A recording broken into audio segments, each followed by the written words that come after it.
Hello guys, another day, another biyahe. Kasama ko si Sir Ramon dito sa Biyahe Manila Showroom.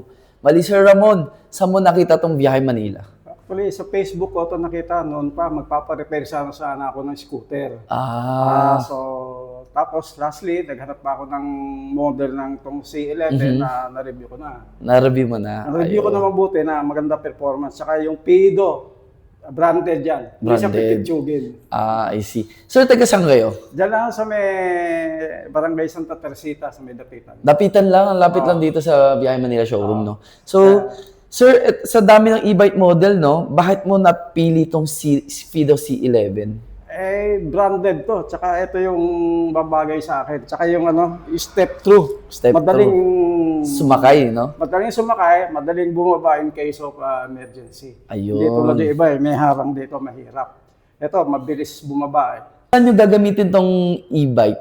Pang leisure lang. Dahil retired na ako ngayon, pang leisure trip lang. So, si Sir, i-enjoy na lang tong Fido C11, no? For riding electric. Ang Fido C11 is available sa Biyahe Manila. Ang motor niya is 500 watts, 48 volts yung battery, step-through design. So, bagay-bagay yan, lalo na sa mga babae at mga senior. Thank you, sir, for choosing Biyahe Manila. Thank you, sir. Visit or message us now at Viaje Manila and take home your dream e-bike.